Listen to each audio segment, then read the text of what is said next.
Hmm. So my reaction after watching the film was, pretty good.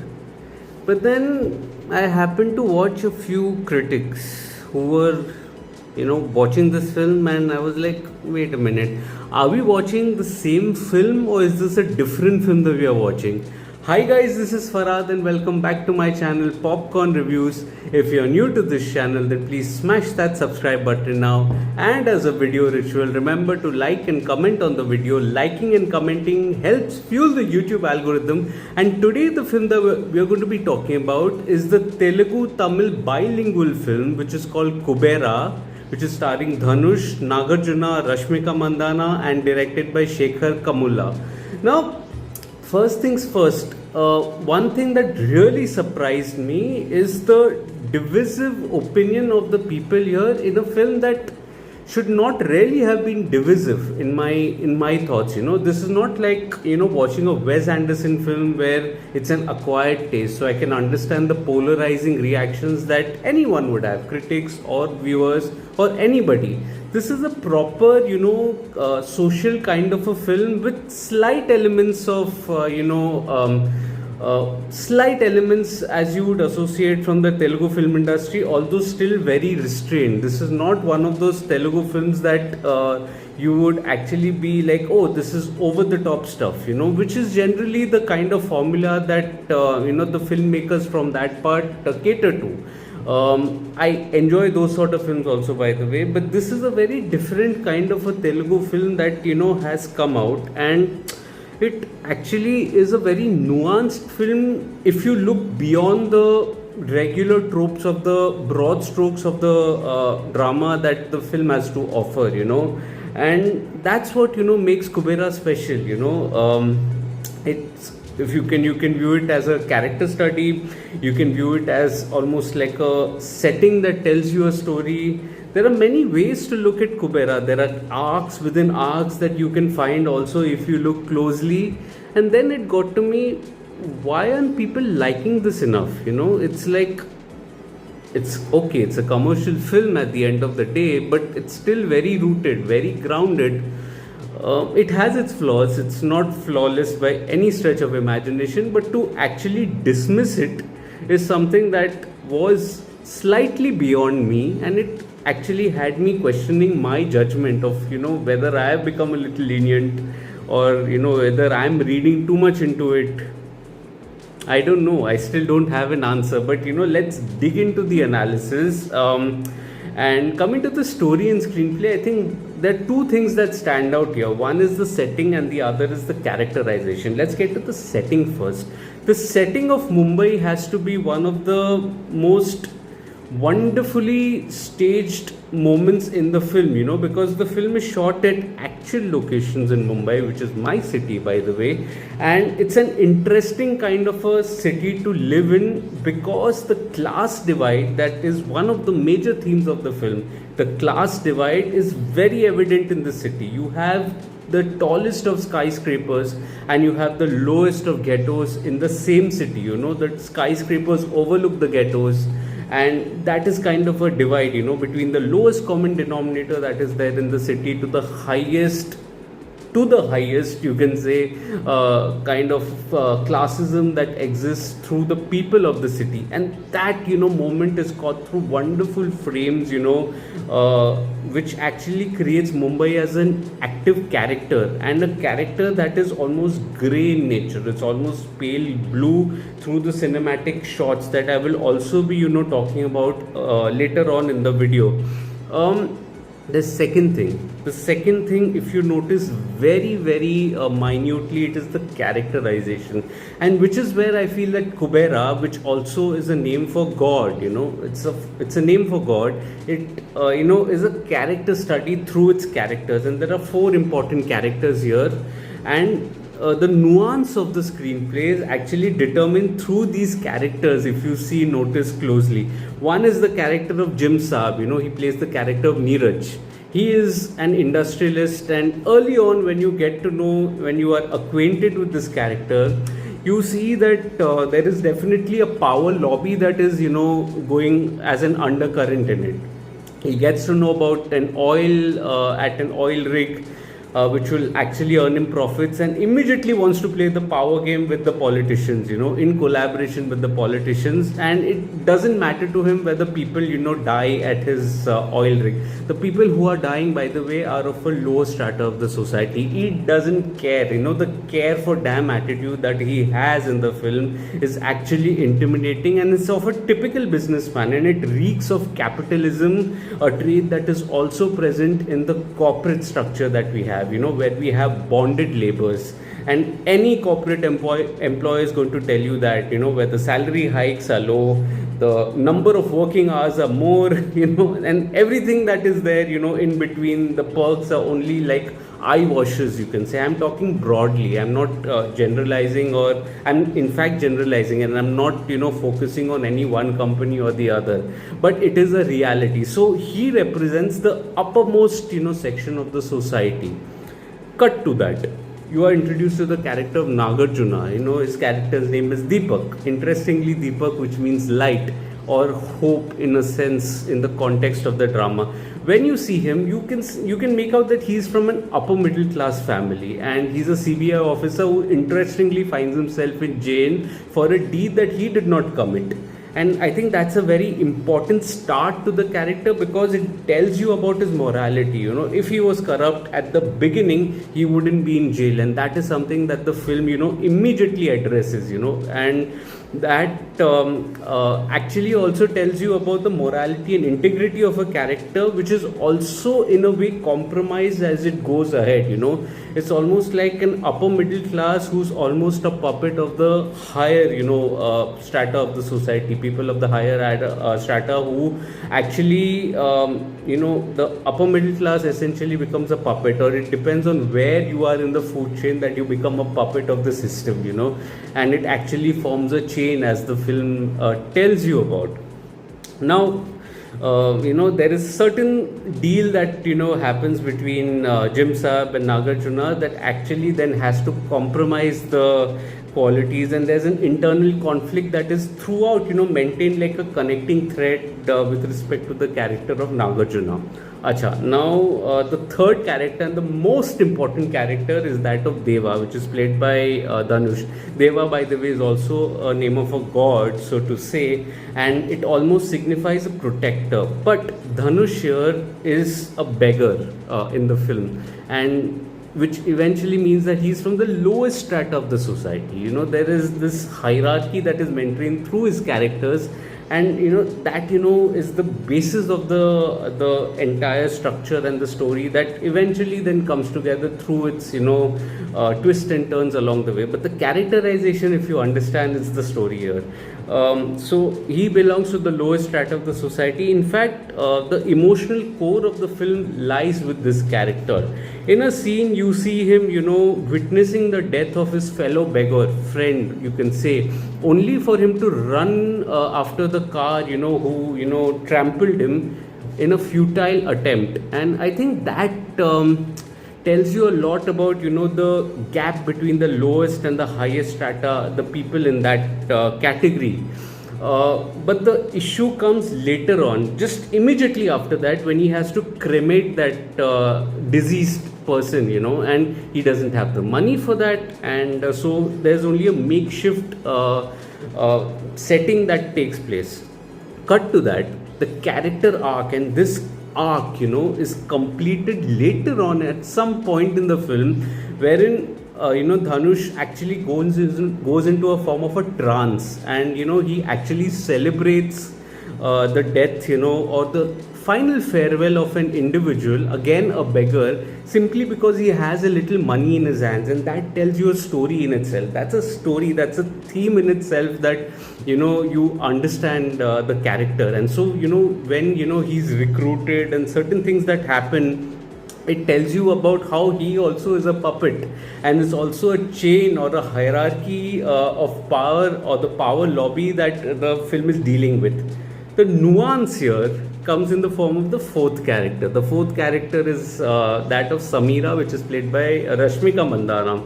Now, Samira, you can best term it as a lower middle class kind of a girl. You know, that's where the nuance is. There's an upper middle class guy, there's a lower middle class guy. And this nuance, you know, comes in the form of a platonic relationship that she shares with Deva. At no point do you feel that they are romantically inclined, but there is a sense of common ground, you can say, between the two that forms some sort of bonding between the the two characters that are there. And I felt that was very important because the gap between the lower middle class and the lowest strata isn't much shown here. The gap is smaller. She's doing better than Deva, but not as good as, you know, Deepak. And I think that is something that, you know, the distinction is nicely maintained here.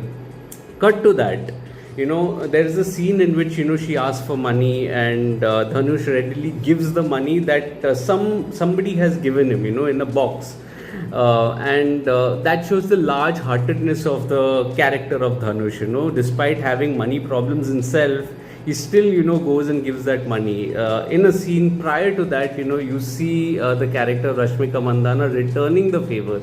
And I think that again is an interesting plot point, because both of them are, you know, struggling with the finances in this big city of Mumbai, but at the same time, you know, both are seen to be helping each other, which forms a kind of a emotional core in the second half of the film. And I think that was an important kind of a equation that the both of them share. Now there's a religious angle to it, which also, you know, indirectly, you know, tries to translate into testing the temperament of the character of Dhanush, you know, where you know, suddenly he finds a lot of money, and you know, it just has underlying themes of greed momentarily. You know, there's also a side theme about how his kindness towards people or animals also comes back in the form of karma. You know, in a scene you also get to see a character equating the character of Deva with an elephant, saying that, you know, he's as loyal as an elephant who would actually take a bullet for you if he trusts you. You know,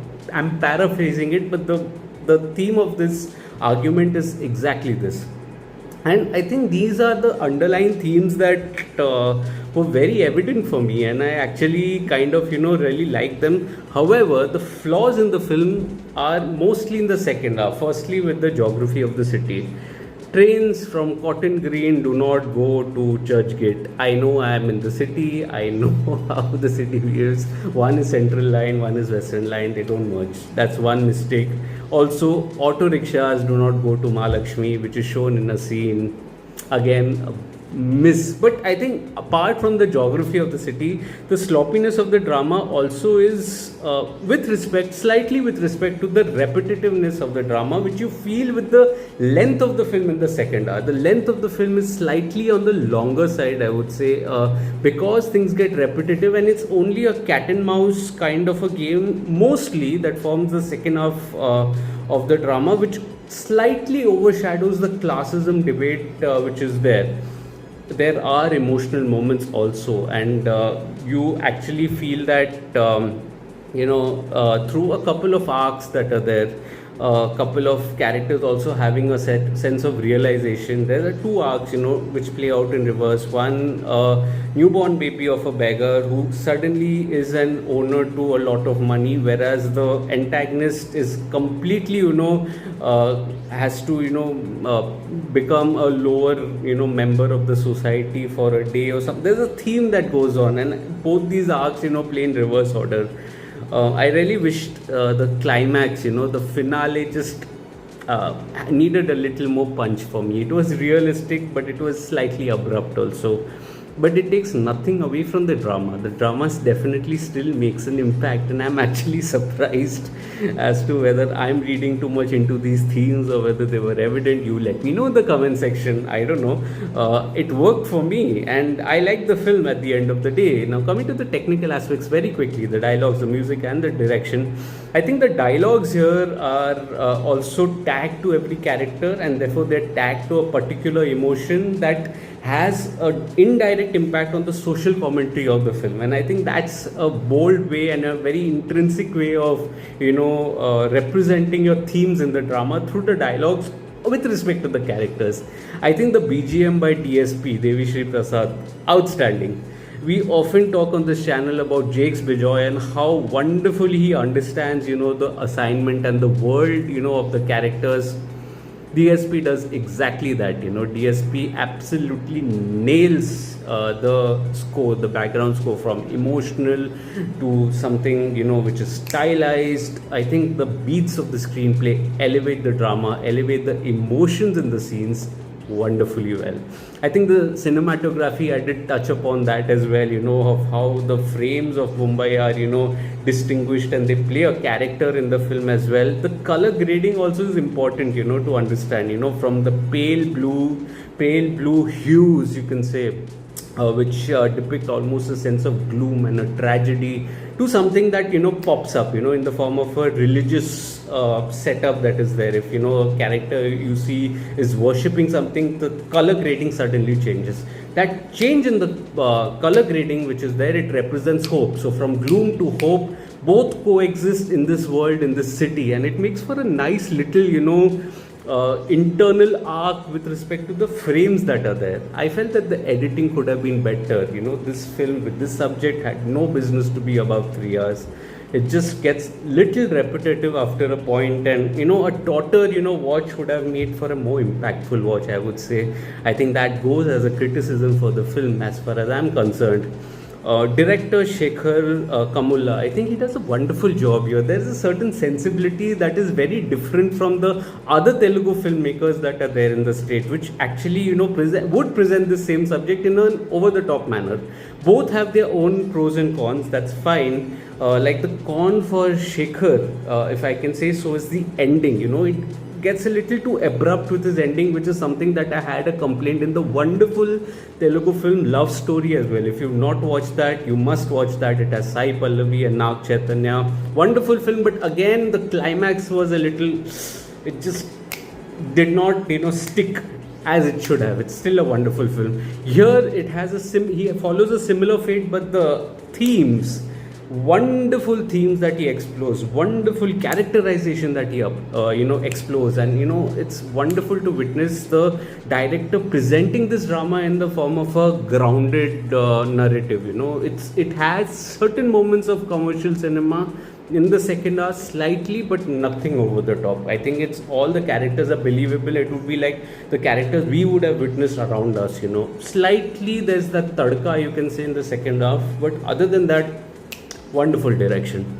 Coming to the performances, I think the performances are outstanding here, right from Saurav Khurana, who plays that sidekick henchman, wonderfully intimidating character, or even Sunaina, I think she played one of the beggars, or Dalip Dahil, I think they all do a wonderful job collectively. Jim Sar is a killer of an actor, outstanding, with his demeanor, with his antics.